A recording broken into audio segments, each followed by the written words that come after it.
Hello friends, welcome to Sri Tamil channel. இன்றைக்கி நம்ம பார்க்க போகிறது கத்திரிக்காயை வச்சு ஒரு சூப்பரான காரக்குழம்பு. இந்த கத்திரிக்காய் குழம்பு பார்த்திங்கன்னா ஒரு 2-3 நாள் வரைக்கும் கூட ரொம்பவே நல்லாயிருக்கும்.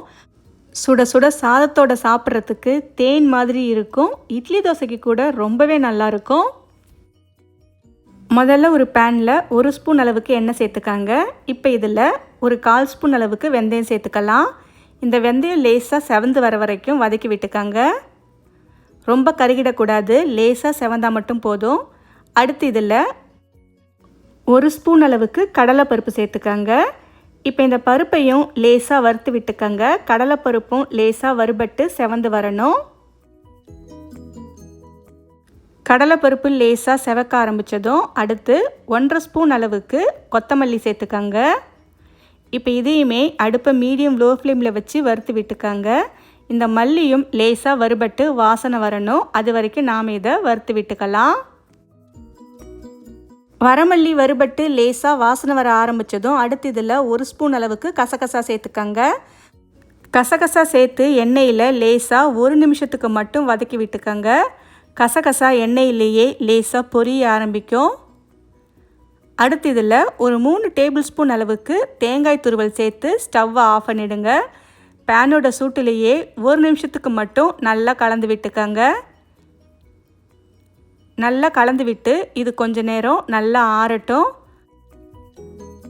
இது கொஞ்ச நேரம் நல்லா ஆறுனதுக்கப்புறமா மிக்ஸி ஜாரில் சேர்த்து கொஞ்சமாக தண்ணி சேர்த்து இந்த மாதிரி மைய அரைச்சி எடுத்துக்கங்க. அவ்வளவுதான், இது அப்படியே இருக்கட்டும். இந்த மாதிரி சின்ன சின்னதாக இருக்கிற கத்திரிக்காய் ஒரு 8லேருந்து 10 கத்திரிக்காய் எடுத்துக்கங்க. நல்லா கழுவிட்டு நடுவில் இந்த மாதிரி கத்தியால் கீறல் போட்டுக்கங்க. அவ்வளவுதான். அடுத்து ஒரு பேனில் ஒரு 4 டேபிள் ஸ்பூன் எண்ணெய் சேர்த்துக்கங்க. இப்போ இந்த எண்ணெயில் நறுக்கி வச்ச கத்திரிக்காயை சேர்த்துக்கலாம். அடுப்பு நல்லா குறைச்சி வச்சு இந்த எண்ணெயிலேயே இந்த கத்திரிக்காயை நல்லா வதக்கி விட்டுக்கங்க. கத்திரிக்காய் மேல் பக்கம் லேசாக வதங்கி நிறம் மாறி வரணும். ஒரு 2 நிமிஷத்துக்கு அடுப்பை குறைச்சி வச்சு வதக்குனிங்கன்னா மேல் பக்கம் லேசாக இந்த மாதிரி நிறம் மாறி வரும். இந்தளவுக்கு வந்ததும் இப்போ நம்ம கத்திரிக்காயை வெளியே எடுத்துடலாம். அடுத்து அதே எண்ணெயை சூடு பண்ணிக்கோங்க. எண்ணெய் தேவைப்பட்டால் 1-2 டேபிள் ஸ்பூன் இந்த சமயத்தில் சேர்த்துக்காங்க. எண்ணெய் லேசாக சூடானதும் ஒரு 1/2 ஸ்பூன் கடுகு சேர்த்து தாளிச்சுக்கோங்க. 3 காஞ்ச மிளகாய் சேர்த்துக்கோங்க. மிளகாய் லேசாக செவந்து வரட்டும். அடுத்து 10 பல் பூண்டு சேர்த்துக்கங்க. இந்த பூண்டு லேசாக வதங்கி நிறம் மாறி வரட்டும். அது வரைக்கும் இதை நாம் வதக்கி விட்டுக்கலாம். அடுத்து ஒரு 15 சின்ன வெங்காயத்தை 2ஆக நறுக்கி சேர்த்துக்கங்க. இந்த சின்ன வெங்காயமும் நல்லா வதங்கி நிறம் மாறி செவந்து வரணும். சின்ன வெங்காயம் எந்த அளவுக்கு நல்லா வதங்கி வரதோ அந்தளவுக்கு நமக்கு குழம்போட டேஸ்ட்டும் ரொம்பவே நல்லாயிருக்கும். வெங்காயம் வதங்கும் போதே ஒரு கொத்து கருவேப்பிலையும் சேர்த்து நல்லா வதக்கி விட்டுக்கங்க.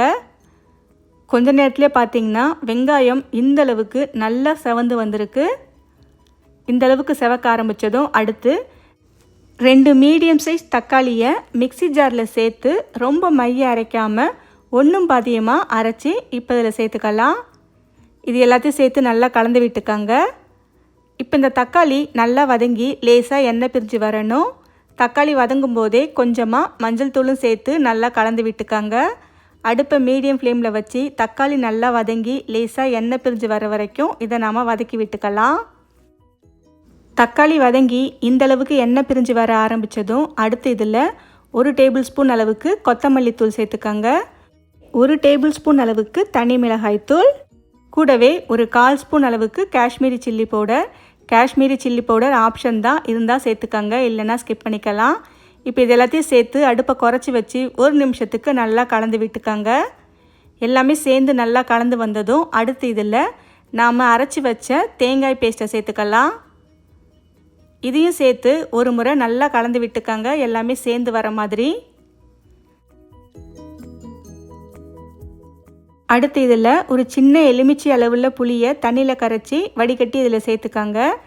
புளி தண்ணி சேர்த்ததுக்கப்புறம் ஒரு முறை கலந்து விட்டுக்கங்க. அடுத்து இதில் தேவையான அளவு தண்ணி சேர்த்துக்கங்க. ஒரு 3 கப் அளவுக்கு தண்ணி சேர்த்துக்கலாம். தண்ணி சேர்த்து நல்லா ஒரு முறை கலந்து விட்டுக்கங்க. இந்த குழம்பு ரொம்ப நேரம் கொதித்து எண்ணெய் பிரிஞ்சு வரணும். அதனால் அதுக்கேற்ற மாதிரி தண்ணி சேர்த்துக்கங்க. அடுத்து குழம்புக்கு தேவையான அளவு உப்பு சேர்த்துக்கங்க. கூடவே 1 டேபிள் ஸ்பூன் அளவுக்கு வெல்லம் சேர்த்துக்கங்க. கடைசியாக ஒரு 1/4 ஸ்பூன் அளவுக்கு பெருங்காயத்தூள் சேர்த்து எல்லாத்தையும் நல்லா கலந்து விட்டுக்கலாம். இந்த குழம்புல வெல்லம் கண்டிப்பாக மறக்காமல் சேருங்க.